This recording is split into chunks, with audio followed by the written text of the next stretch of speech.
Here's a question for you.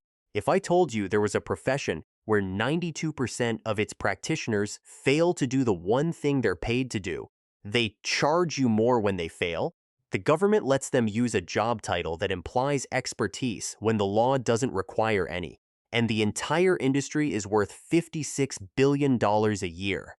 Would you assume I was talking about an underground gambling ring? A wellness pyramid scheme? No.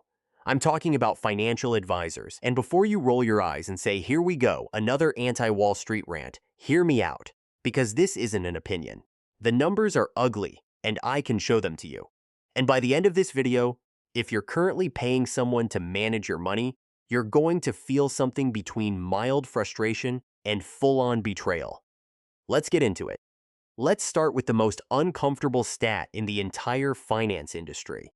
According to the S&P SPIVA report, which tracks active fund manager performance against their benchmark indices, over a 20-year period, 92% of actively managed funds underperform the S&P 500, not occasionally, not in bad years. Over 2 full decades, 9 out of 10 professionals whose entire job is to beat the market cannot beat the market. And these aren't retail investors making emotional decisions on Robinhood. These are people with Bloomberg terminals, research teams, 6-figure salaries, and access to data that would make your head spin. And they still lose to an index fund that essentially runs on autopilot. Let that sink in. Now you might be thinking, okay, but maybe they're close. Maybe they underperform by like 0.5%, and the value add is in risk management or peace of mind or something softer.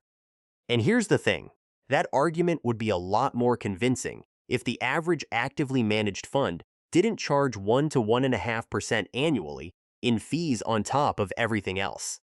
Because here's what that actually means over time. If you invest $100,000 with an active manager at a 1% annual fee over 30 years, assuming a 7% annualized return, that 1% fee quietly eats over $180,000 of your potential wealth, not 1%. $180,000. Because fees compound exactly the way returns do, just in the wrong direction. And the manager collects that fee whether they outperform or not, rain or shine, bull market or collapse. The meter is running, which brings us to the part nobody explains on the ads. What is a financial advisor actually legally required to do for you? And the answer, depending on what kind of advisor they are, ranges from act in your best interest, all the way down to recommend something suitable. Suitable. That's a word so vague it could describe a fast food breakfast burrito as nutritional guidance. The distinction that matters here is between a fiduciary and a non-fiduciary. A fiduciary is legally obligated to act in your best interest. A non-fiduciary, also known as a broker-dealer or registered representative, only has to recommend something suitable, which legally means they can recommend a product that benefits them more than you, as long as it's technically appropriate for your financial situation. And here's where it gets actually insane. There's no universal rule that forces an advisor to tell you which category they fall into.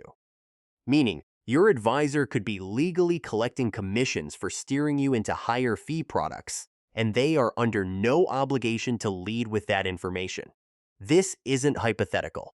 The Department of Labor actually tried to implement what was called the fiduciary rule back in 2016, which would have required all retirement account advisors to act as fiduciaries. The financial industry spent nearly $1 billion lobbying against it, and ultimately, a federal appeals court struck it down. $1 billion to make sure the people giving you retirement advice didn't legally have to prioritize your retirement. The system isn't broken.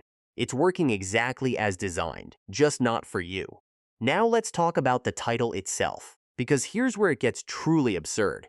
In the United States, virtually anyone can call themselves a financial advisor, not a doctor, not a lawyer, not even a contractor. But a financial advisor? Go ahead. Print the business cards. There's no federally mandated license for that title. There are licenses like the Series 65 or CFP certification that some advisors hold, and those do require legitimate study and ethical commitments. But those certifications aren't required to use the title. A person who passed a 2-week online course and failed upward through an insurance sales job can sit across from you at a mahogany desk in a nice office, hand you a folder with a nice font on it, and call themselves a financial advisor. And in most states, that is completely legal. Compare that to a plumber. A licensed plumber in most states requires 4 to 5 years of apprenticeship, a state licensing exam, and continuing education. The person managing your entire financial future can have fewer barriers than the person who fixes your toilet. Let that marinate. And here's the behavioral trap layered on top of all of this. Humans are terrible at evaluating financial advice. There's a reason. It's called outcome blindness combined with complexity bias. Two things the industry benefits from enormously. Outcome blindness means that if your portfolio goes up, you attribute it to your advisor's skill, and if it goes down, you call it market conditions. Complexity bias means that the more jargon someone throws at you, alpha, beta, Sharpe ratio, duration risk, the more legitimate they seem, even if the actual strategy is just buying a slightly worse version of an index fund and billing you for the performance review. The industry's entire retention model runs on making investing seem complicated enough that you're afraid to leave. The truth is, for the vast majority of people, a low-cost index fund in a tax-advantaged account does more for your wealth than most active management strategies. That's not a fringe opinion. That's what Vanguard founder Jack Bogle spent 50 years proving, and the data keeps confirming. And before someone in the comments says, "But my advisor is great, he got me 15% last year," let me ask you this. Did the S&P also go up 15% that year? Because if yes, your advisor did nothing but charge you for existing. The only thing that matters is risk-adjusted returns versus the benchmark after fees over a long period. Not one good year, not 3 good years, long periods. And over long periods, the data is extremely clear. So what's the uncomfortable truth here? It's this. The financial advice industry has created a deeply effective illusion of value, backed by nothing more than credentials that sound impressive, offices that look expensive, and the psychological relief people feel from outsourcing anxiety. The anxiety is real. The complexity of financial planning is real. Retirement is scary. Inflation is real. But the solution the industry offers, pay us to actively manage your money, has a documented 92% failure rate and a fee structure that guarantees they win even when you lose. Now, the cynical read is that you should never use a financial professional again. But that's too simple. Genuinely good fee-only fiduciary advisors exist.